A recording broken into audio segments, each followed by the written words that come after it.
അൽഹംദുലില്ലാഹി റബ്ബിൽ ആലമീൻ. അല്ലാഹുമ്മ സ്വല്ലി അലാ മുഹമ്മദിൻ വഅലാ ആലി മുഹമ്മദ്. ഇനി നമുക്ക് സൂറത്ത് യൂനുസിലെ 50-51 രണ്ട് സൂക്തങ്ങൾ മനസ്സിലാക്കാം.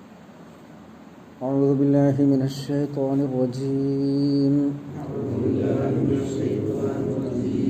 ബിസ്മില്ലാഹിർ റഹ്മാനിർ റഹീം. ഖുൽ അറഅയ്തും ഇൻ അതാകും അദാബുഹു ബയാതൻ ഔ നഹാറൻ മാദാ യസ്തഅജിലു മിൻഹുൽ മുജ്രിമൂൻ.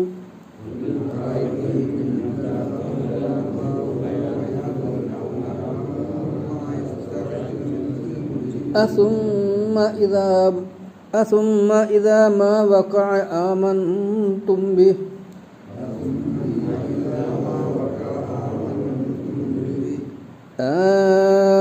الآن وقد كنتم به تستعجلون.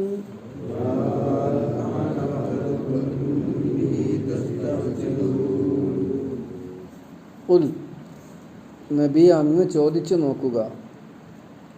അറഅയ്തും നിങ്ങൾ ചിന്തിച്ചു നോക്കിയിട്ടുണ്ടോ, നിങ്ങൾ കണ്ടിട്ടുണ്ടോ എന്നാണ് സാധാരണ വാക്കർത്ഥം പറയുക. യഥാർത്ഥത്തിൽ കാണലല്ല, ചിന്തിക്കലാണ്. ഇൻ അതാക്കും അദാബുഹു അവൻ്റെ ശിക്ഷ നിങ്ങൾക്ക് വന്നെത്തിയാൽ, ബയാത്തൻ രാത്രിയിൽ, ഔ നഹാറൻ അല്ലെങ്കിൽ പകലിൽ, എന്താണ് സംഭവിക്കുക എന്ന് ചിന്തിച്ച് നോക്കിയിട്ടുണ്ടോ എന്ന്, അല്ലെങ്കിൽ നിങ്ങൾക്ക് എന്ത് ചെയ്യാൻ കഴിയുമെന്ന് ചിന്തിച്ചിട്ടുണ്ടോ? അള്ളാഹുവിൻ്റെ ശിക്ഷ പകലോ രാത്രിയോ നിങ്ങൾക്കെത്തിയാൽ, നിങ്ങളെ പിടികൂടിയാൽ നിങ്ങൾക്ക് എന്ത് ചെയ്യാൻ പറ്റും എന്ന് ആലോചിച്ചിട്ടുണ്ടോ? മാദാ യസ്തഅജിലു മിൻഹു കുറ്റവാളികൾ എന്തിനാണ് അതിനു വേണ്ടി ധൃതി കൂട്ടുന്നത്? മാദാ എന്താണ് കാരണം? യസ്തഅജിലു മിൻഹു യസ്തഅജിലു ധൃതി കാണിക്കുന്നു, മിൻഹു അവനിൽ നിന്നുള്ള, അല്ലെങ്കിൽ അതിനു വേണ്ടി, അവനിൽ നിന്നുള്ള ശിക്ഷക്ക് എന്ന് പറയുമ്പോൾ മിൻഹു എന്ന അള്ളാഹുവിൽ നിന്ന്, മിൻഹു അല്ലെങ്കിൽ ആ ശിക്ഷയുടെ കാര്യത്തിൽ, ആ ശിക്ഷയിൽ നിന്ന് എന്തെങ്കിലും ഉണ്ടാകണമെന്ന് ഈ കുറ്റവാളികൾ മുജ്രിം എന്തിനാണ് ധൃതി കൂട്ടിക്കൊണ്ടിരിക്കുന്നത്? അസുമ്മ ഇദാ വഖഅ ഇദാ മാ വഖഅ അസുമ്മ പിന്നെയാണോ, ഇദാ മാ വഖഅ അത് സംഭവിച്ചു കഴിഞ്ഞിട്ട് ആമൻതും ബി നിങ്ങൾ അതിനെ വിശ്വസിക്കുക. അത് സംഭവിച്ചിട്ടാണോ വിശ്വസിക്കുക? കണ്ടാലേ വിശ്വസിക്കുള്ളൂ എന്നുണ്ടോ? ഇപ്പോൾ അല്ലേ, അഥവാ അത് കണ്ടു കഴിഞ്ഞതിന് ശേഷം ഇപ്പോൾ നിങ്ങൾ വിശ്വസിക്കുന്നു. വഖദ് കുൻതും ബിഹി തസ്തഅജിലൂൻ അതിനു വേണ്ടി നിങ്ങൾ ധൃതി കൂട്ടിക്കൊണ്ടിരിക്കുകയായിരുന്നുവല്ലോ. എന്നുള്ളൊരു പ്രയോഗം അത് ഇൻഷാ അല്ലാഹ് നമുക്ക് 91-ാമത്തെ ആയത്തിൽ ഈ സൂറയിൽ തന്നെ വന്നിട്ടുണ്ട്. എപ്പോഴാണെന്ന് ആലോചിച്ച് അത് മനസ്സിലാക്കിയാൽ ഇതും വേഗം മനസ്സിലാവും. അപ്പം എന്താ പറഞ്ഞു വരുന്നത്? നബി സല്ലല്ലാഹു അലൈഹി വസല്ലമയോട് അവരിങ്ങനെ നിരന്തരം അന്വേഷിക്കുക. കുറേ കാലമായാലേ പറയാൻ തുടങ്ങിയിട്ട്. എന്താ അന്വേഷിക്കണത്? കുറേ കാലമായാലേ നീ പറയാൻ തുടങ്ങിയിട്ട്. ഇപ്പോൾ ശിക്ഷിക്കും, അള്ളാഹു പിടികൂടും, കൂട്ടത്തോടെ ശിക്ഷിക്കും. ഇസ്ലാമിൻ്റെ വിരോധികളെ, അള്ളാഹുവിൻ്റെ ശത്രുക്കളെ, മുഹമ്മദ് നബിയെ ഉപദ്രവിച്ചവരെ, ഖുർആനിനെ തള്ളിക്കളഞ്ഞവരെയൊക്കെ ശിക്ഷ പിടികൂടും എന്ന് പല അവസരത്തിൽ ഖുർആൻ അവരെ ഉത്ബോധിപ്പിച്ചിട്ടുണ്ട്. അപ്പോൾ അവർ ചോദിക്കുകയായിരുന്നു, എപ്പോഴാണ് അതെപ്പോഴാണ്? അങ്ങനെ ഉണ്ടെങ്കിൽ അത് കാണട്ടെ, എന്നിട്ട് മതിയല്ലോ എന്നൊക്കെ. അങ്ങനെ ഉണ്ടല്ലോ, നമ്മൾക്കും ഉണ്ടല്ലോ അങ്ങനെയൊക്കെ ഒരു ചില സ്വഭാവങ്ങൾ. ആളുകളായിട്ട് വർത്താനം, അതാണ് കഴിഞ്ഞോട്ടോ എന്നൊക്കെ പറയുമല്ലോ.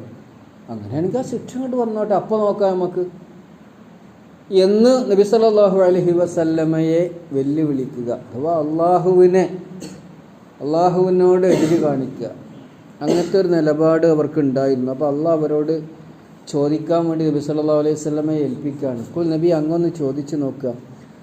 അറഅയ്തും നിങ്ങൾ ചിന്തിച്ച് നോക്കിയിട്ടുണ്ടോ, ഇൻ അതാക്കും അദാബുഹു അവൻ്റെ ശിക്ഷ നിങ്ങൾക്ക് വന്നാൽ എന്താണ് ഉണ്ടാവുക നിങ്ങൾ ആലോചിച്ച് നോക്കിയിട്ടുണ്ടോ? ബയാത്തൻ, ബാത്ത യബീത്ത് പറഞ്ഞാൽ രാത്രി ഉറങ്ങുക എന്നൊക്കെ അർത്ഥത്തിൽ നമ്മൾ പ്രയോഗിക്കുന്നുണ്ടല്ലോ. ബൈത്ത് പറഞ്ഞാൽ രാത്രി താമസിക്കുന്ന സ്ഥലം, അതിൻ്റെ വാക്കാണ് ബയാത്തൻ, രാത്രി എന്നാണ് വാക്കർത്ഥം. ഔ നഹാറൻ അല്ലെങ്കിൽ രാവോ പകലോ അള്ളാഹുവിൻ്റെ ശിക്ഷ വന്നാൽ എന്ത് ചെയ്യാൻ കഴിയും എന്ന് നിങ്ങൾ ചിന്തിച്ചിട്ടുണ്ടോ? ലോകത്തിൻ്റെ പല ഭാഗങ്ങളിൽ നിന്നും പലതരം അള്ളാഹുവിൻ്റെ ശിക്ഷ അല്ലെങ്കിൽ പരീക്ഷണത്തിന് വിധേയരായ ആളുകളെ സംബന്ധിച്ച് നമുക്കറിയാറുണ്ട്, നമ്മൾ കേൾക്കാറുണ്ട്, വായിക്കാറുണ്ട്. പിന്നെ എന്തെങ്കിലും ചെയ്യാൻ പറ്റുമെന്ന് നിങ്ങൾ ചിന്തിച്ചിട്ടുണ്ടോ? മാതാ ഇസ്തഅജിലു മിൻഹു, പിന്നെ ആ ശിക്ഷയ്ക്ക് വേണ്ടി എന്തിനാണ് അൽ മുജ്രിമൂൻ, മുജ്രിം എന്ന് പറഞ്ഞാൽ ശിക്ഷക്ക് അർഹനാണ്, അവരാണ് മുജ്രിം. കോടതി വിധിക്കാറുണ്ടല്ലോ, കുറ്റം ചെയ്തിട്ടുണ്ട് ശിക്ഷിക്കപ്പെടും. ശിക്ഷ എന്താണെന്നുള്ളത് അടുത്ത ആഴ്ച വിധി പറയും. അങ്ങനെയൊക്കെ ചിലപ്പോൾ കോടതി പറയലുണ്ടല്ലോ, അവർക്കാണ് മുജ്രിം എന്ന് പറയുക. കുറ്റം ചെയ്തിട്ടുണ്ടെന്ന് സംശയാതീതമായി തെളിയിക്കപ്പെട്ടവരാണ് മുജ്രിം. മുജ്രിമൂൻ എന്ന് പറഞ്ഞാൽ അതിൻ്റെ ബഹുവചനമാണ്. പിന്നെ ഈ കുറ്റവാളികൾ ശിക്ഷിക്കപ്പെടും എന്ന് തീരുമാനിക്കപ്പെട്ടവർ എന്ന് ഉറപ്പുള്ളവർ എന്തിനു വേണ്ടി ശിക്ഷയ്ക്ക് മുറവിളി കൂട്ടുന്നു? നമ്മൾ വളരെ ഗൗരവപൂർവ്വം ഉൾക്കൊള്ളേണ്ട ഒരു വിഷയമാണ്. അല്ലാഹുവിൻ്റെ ശിക്ഷയും പരീക്ഷണവും ഒക്കെ അതികഠിനമായിരിക്കും. സൂറത്തു അൽ-ബഖറ പറഞ്ഞപ്പോൾ നമ്മൾ പറഞ്ഞിട്ടുണ്ട്, അല്ലാഹുവിൻ്റെ ശിക്ഷക്ക് ധൃതി കൂട്ടാൻ പാടില്ല. ഒരാൾ പരലോക ശിക്ഷക്ക് ധൃതി കൂട്ടിയ ഒരു ചരിത്രം നമ്മൾ അൽ-ബഖറ പറഞ്ഞപ്പോൾ റബ്ബന ആതിനാ ഫിദ്ദുനിയ ഹസന എന്നുള്ള അവിടെ പറഞ്ഞപ്പോൾ നമ്മൾ പറഞ്ഞിട്ടുണ്ട് ആ വിഷയം. ഒരാൾ പരലോകത്ത് വലിയ ശിക്ഷയുണ്ടെങ്കിൽ എനിക്ക് ഇവിടുന്ന് തന്നെ ആയിക്കോട്ടെ എന്ന് പറഞ്ഞൊരു കഥ ചരിത്രം നമ്മൾ അന്ന് പറഞ്ഞിട്ടുണ്ട്. ശിക്ഷിക്കപ്പെട്ടു അയാൾ, ദുനിയാവിൽ ശിക്ഷിക്കപ്പെടുക, രോഗമാണ് അയാൾക്കുണ്ടായത് തന്നെ, അതിൻ്റെ ഒരു അംശം, ചിലപ്പോൾ പരലോക ശിക്ഷയുടെ നേരിയ ഒരു അംശം. അയാളിങ്ങോട്ട് രോഗിയായിട്ട് എഴുന്നേൽക്കാൻ വയ്യാതെ അവശനായിട്ട്, അതിനെ ചരിത്രത്തിൽ പറയുന്നൊരു പക്ഷി ചിറക് മുളക്കാത്ത, തൂവൽ മുളക്കാത്ത പക്ഷിക്കുഞ്ഞിനെ പോലെ ആയിന്ന. അങ്ങനെയുണ്ട്, നമ്മളറിയ മാംസത്തുണ്ടാണെന്നറിയല്ലോ. ചെറുപ്പത്തിലൊക്കെ നമ്മൾ കിളിയാളൊക്കെ പിടിച്ചുകൊണ്ടിരുന്ന കാലത്ത് ചിറക് മുളക്കാത്ത പക്ഷിക്കുഞ്ഞ് പോലെ ഒരു മനുഷ്യൻ ചെറുതായി കട്ടിൽമ, രോഗത്തിൻ്റെ കാഠിന്യം. റസൂൽ സല്ലല്ലാഹു അലൈഹി വസല്ലം വിവരമറിഞ്ഞ് കാണാൻ വന്നൊരു സംഭവം ഉണ്ടല്ലോ. അദ്ദേഹത്തെ കാണാൻ വന്നപ്പോൾ റസൂൽ സല്ലല്ലാഹു അലൈഹി വസല്ലമക്ക് എന്തോ ഒരു അസാധാരണത്വം,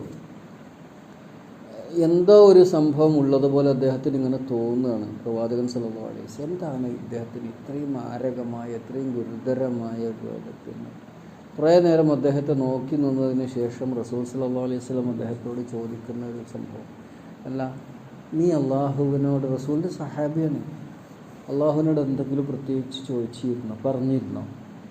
പറഞ്ഞിരുന്നത് എന്തായിരുന്നു? അല്ലാ, എനിക്ക് പരലോകത്ത് വല്ല ശിക്ഷയുണ്ടെങ്കിൽ അതെനിക്ക് ദുനിയാവിൽ തന്നെ അങ്ങോട്ട് തന്നോളാം, പരലോകത്തേക്ക് വേണ്ട എന്ന് അങ്ങനെ പറഞ്ഞു. സല്ലല്ലാഹു അലൈഹി വസല്ലം അത്ഭുതത്തോടുകൂടി അങ്ങനെ പറഞ്ഞു.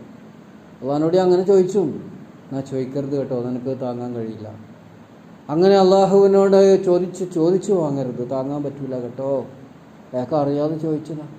എന്നിട്ട് അദ്ദേഹത്തിന് വേണ്ടി അള്ളാഹുവിൻ്റെ റസൂല് പ്രാർത്ഥിച്ചിട്ട് അല്പാൽപ്പം അദ്ദേഹത്തിന് സുഖമായി വന്നു.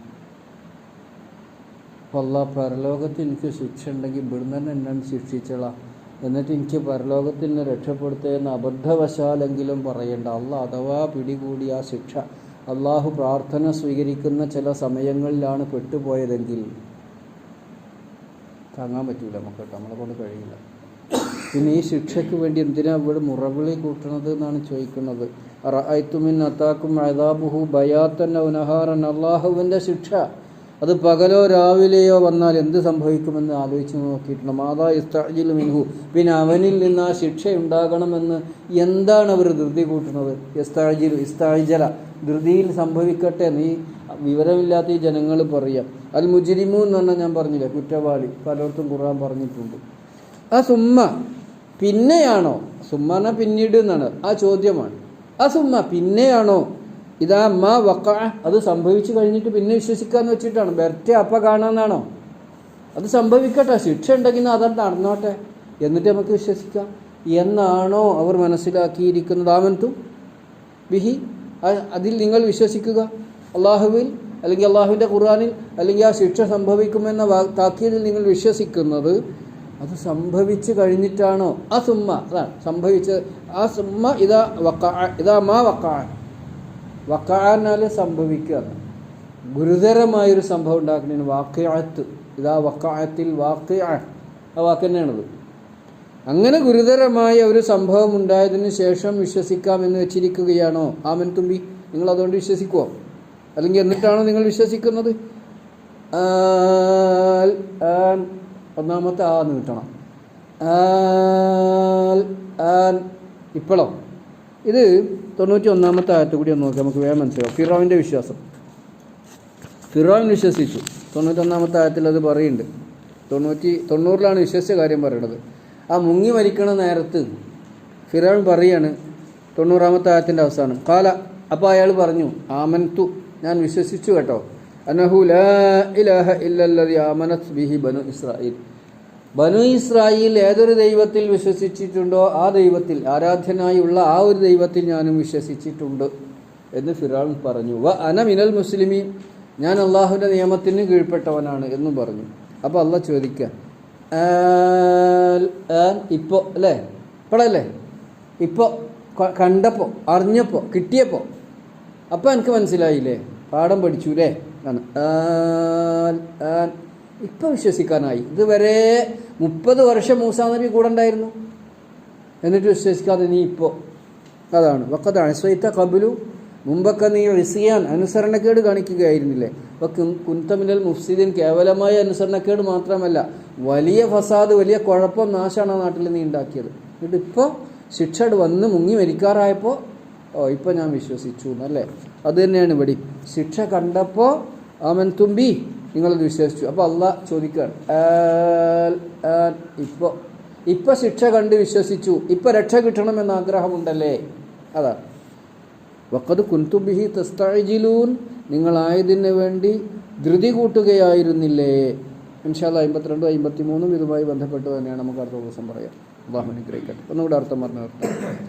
ഖുൽ നബി, അങ്ങ് അവരോട് ചോദിക്കുക, അറഅയ്തും, നിങ്ങൾ ചിന്തിച്ചു നോക്കിയിട്ടുണ്ടോ, ഇൻ അതാകും അദാബുഹു, അവൻ്റെ ശിക്ഷ നിങ്ങൾക്ക് വന്നാൽ, അതാ വന്നുക്കും നിങ്ങൾക്ക്, അദാബുഹു അവൻ്റെ ശിക്ഷ, ബയാത്തൻ രാത്രിയിൽ, ഔ നഹാറൻ അല്ലെങ്കിൽ പകലിൽ, മാദാ യസ്തഅജിലു മിൻഹു എന്നുള്ളത് ഞാൻ പറഞ്ഞല്ലോ, മിനല്ലാ എന്നും മിൻഹു എന്ന ആ ശിക്ഷ, മിനൽ അദാബ് എന്നും 2 തരത്തിൽ അതിന് വ്യാഖ്യാനം പറയപ്പെട്ടിട്ടുണ്ട്. ഒന്ന്, അള്ളാഹുവിൽ നിന്നുള്ള ആ ശിക്ഷക്ക് നിങ്ങൾ ധൃതി കൂട്ടുകയാണല്ലോ, അത് എന്തിനാണ്? രാവിലെയോ അത് രാത്രിയോ പകലോ വന്നാൽ നിങ്ങൾക്ക് എന്ത് ചെയ്യാനാകുമെന്ന് നിങ്ങൾ ആലോചിച്ച് നോക്കിയിട്ടുണ്ടോ? പിന്നെ എന്തിനാണ് നിങ്ങൾ ആ ശിക്ഷക്ക് ധൃതി കൂട്ടുന്നത്? മാദാ യസ്തഅജിലു മിൻഹു അൽ മുജ്രിമൂൻ, അള്ളാഹുവിൽ നിന്നുള്ള ആ ശിക്ഷക്ക് അല്ലെങ്കിൽ ആ ശിക്ഷയിൽ നിന്നുള്ള രാവോ പകലോ വന്ന് ഭവിക്കുന്നതിന് നിങ്ങൾ എന്തിന് ധൃതി കൂട്ടുന്നു? അതിൻ്റെ ഭവിഷ്യത്ത് നിങ്ങൾ ആലോചിച്ച് നോക്കിയിട്ടുണ്ടോ? സുമ്മ ഇദാ മാ വഖഅ ആമൻതും ബി, അത് വന്ന് ഭവിച്ചതിനു ശേഷം, സംഭവിച്ചതിനു ശേഷം, നിങ്ങൾ അതിന് വിധേയരായതിനു ശേഷം വിശ്വസിക്കാം എന്നാണോ? സുമ്മ പിന്നെയാണോ? ഇതാ മാ വഖഅ, അത് സംഭവിച്ച് കഴിഞ്ഞിട്ട്, ആമൻതും ബി, നിങ്ങൾ അതിനെ വിശ്വസിക്കുക എന്നുള്ളത് പിന്നെ ചെയ്യാനുള്ളതാണോ? ഇപ്പോൾ അല്ലേ, അതൊരു പരിഹാസമോ അല്ലെങ്കിൽ അവരെ ഉത്തരമുട്ടിക്കുന്നതോ ഒക്കെ ആയിട്ടുള്ള ഒരു പ്രയോഗമാണ്. ഇപ്പോൾ നിങ്ങൾ വിശ്വസിക്കുന്നു അല്ലേ, അതുകൊണ്ട് കാര്യമില്ല എന്നർത്ഥം. വഖദ് കുൻതും ബിഹി തസ്തഅജിലൂൻ, ഇസ്തഅജല, അജലത്ത്, അജലത്ത് പറഞ്ഞാൽ ധൃതിന, ധൃതി കൂട്ടിയൊരു കാര്യം ചെയ്യരുത് എന്ന് റസൂൽ സല്ലല്ലാഹു അലൈഹി വസല്ലം നമ്മളെ പഠിപ്പിച്ചിട്ടുണ്ടല്ലോ. അൽ അജലത്തു മിനശ്ശൈത്താൻ, ധൃതി പിടിച്ച് ചെയ്യുക. എല്ലാം ഒരു സാവകാശം, സമാധാനത്തോടെ ആലോചിച്ച് ചെയ്യണം. പെട്ടെന്ന് എടുത്ത് ചാടി വല്ലതും ചെയ്താൽ എന്തെങ്കിലും അപകടമോ അബദ്ധമൊക്കെ സംഭവിക്കും. വളരെ ചിന്തിക്കണം. ഒരു കത്തി എടുത്ത് വെട്ടുന്നതിൻ്റെ മുമ്പ് ഈ കത്തി വെട്ടുമ്പോൾ എവിടെയെങ്കിലും കുളത്തുമോ അല്ലേ, ആലോചിക്കണ്ടേ? അല്ലാതെ എടുക്കലും വെട്ടലും കഴിഞ്ഞാൽ എവിടെയെങ്കിലും കുളത്തി തലമുണ്ടാക്കും. മഴ എടുത്ത് കൊത്തുന്നതിൻ്റെ മുമ്പ് ഈ മഴ ഞാൻ ഇങ്ങനെയാണ് വീശി കൊത്തുമ്പോൾ മുകളിൽ എവിടെയെങ്കിലും കുളത്തിയാൽ അത് എവിടേക്കാണ് വന്ന് പതിക്കുക എന്നറിയില്ല. അപ്പോൾ 4 പുറം നോക്കണം, മേലോട്ട് കൊത്തുന്നവർക്കൊക്കെ അറിയാത്. അങ്ങനെ ഓരോ കാര്യം കൈക്കോട്ടെടുത്ത് കൊത്തുമ്പോൾ, വീട്ടിൽ കത്തി എടുത്ത് പണിയെടുക്കുമ്പോൾ, ഈ കത്തി ഞാനിങ്ങനെ വിരലുമ്മ വെച്ച് വെട്ടിയാൽ, ചില പെണ്ണുങ്ങൾക്ക് ഉണ്ട് മീനൊക്കെ വിരലുമ്മ വെച്ച് ഇങ്ങനെ വരയിൽ, വിരലാണ് കട്ടിംഗ് ബോർഡിന് പകരം വെച്ച് കൊടുക്കുക. ചിന്തിക്കണം. അങ്ങനെ ചിന്തിച്ച് ചെയ്യണം എന്നാണ്. മാതാ യസ്തഅജിലു മിൻഹുൽ മുജ്രിമൂൻ വഖദ് കുൻതും ബിഹി തസ്തഅജിലു, 2 വട്ടം വന്നു. യസ്തഅജിലു ആദ്യത്തെ ആയത്തിൽ വന്നു, ഇവിടെ തസ്തഅജിലു, നിങ്ങൾ ധൃതി കൂട്ടുന്നത് പിന്നെ എന്തിനാണ്? എന്താണ് ഇങ്ങനെ ധൃതി കൂട്ടാൻ കാരണം? അപ്പോൾ ആ കൂട്ടത്തിൽ ഞാൻ പറഞ്ഞൊരു ഹദീസാണ് അൽ അജലത്തു മിനശ്ശൈത്താൻ. ഇപ്പോൾ മോട്ടോർ സൈക്കിൾ ധൃതി എടുക്കുമ്പോഴും ഓടുമ്പോഴും ഗിയർ മാറ്റാനൊക്കെ പല കുട്ടികളും കണ്ടില്ല, വണ്ടിമ്മ കയറലും സ്റ്റാർട്ട് ചെയ്യലും വണ്ടി വിട്ടുപോകലും കഴിയും. ഒരു സെക്കൻഡൊന്ന് ചിന്തിച്ച് സാവകാശമൊന്നുമല്ല, ആ ധൃതിയിലാണ് ചിലപ്പോൾ അതേമാതിരി വണ്ടിമ്മ ഓടി മോട്ടോർ സൈക്കിളും ഒറ്റ കൈമേ, പിന്നെ പുറമെ ഒരു മൊബൈൽ ഫോണും, എന്നിട്ട് വാഹനങ്ങൾക്കിടയിലൂടെ ഇതൊക്കെ ധൃതിയുടെ അത് പിശാച് ഉണ്ടാക്കുന്നതാണ്. അപകടത്തിൽ ചെന്ന് ചാടുന്നുള്ളതുകൊണ്ടാണ് റസൂലുള്ളാഹി സ്വല്ലല്ലാഹു അലൈഹി വസല്ലം പറഞ്ഞത് അജലത്തു മിനശ്ശൈത്താൻ, ധൃതി കാണിക്കൽ പിശാചിൻ്റെ സ്വഭാവമാണ്. അപ്പോൾ ഇങ്ങനെ ശിക്ഷയ്ക്ക് ധൃതി കൂട്ടുകയാണോ നിങ്ങൾ? എന്തുകൊണ്ട്? നിങ്ങളതിൻ്റെ ഭവിഷ്യത്ത് ആലോചിച്ചിട്ടില്ലേ എന്നാണ് നമ്മളെ പഠിപ്പിക്കുന്നത്. അല്ലാഹു സുബ്ഹാനഹു വ തആല അവൻ്റെ ദീനിനെ, അവൻ്റെ ആശയത്തെ, അവൻ പഠിപ്പിച്ചു തന്ന നിയമത്തെ കൃത്യമായി മനസ്സിലാക്കിക്കൊണ്ട് അവൻ്റെ ശിക്ഷയിൽ നിന്ന് എപ്പോഴും അവനോട് കാവലിനെ ചോദിച്ചും അത് ശ്രദ്ധിച്ചും സൂക്ഷിച്ചും ജീവിക്കുന്ന മുത്തഖീങ്ങളിൽ മുഅ്മിനീങ്ങളിൽ നമ്മെ എല്ലാവരെയും ഉൾപ്പെടുത്തി അനുഗ്രഹിക്കുമാറാവട്ടെ. ربنا ظلمنا أنفسنا وإن لم تغفر لنا وترحمنا لنكونن من الخاسرين لا إله إلا أنت سبحانك إنا كنا من الظالمين ربنا آتنا في الدنيا حسنة وفي الآخرة حسنة وقنا عذاب النار والحمد لله.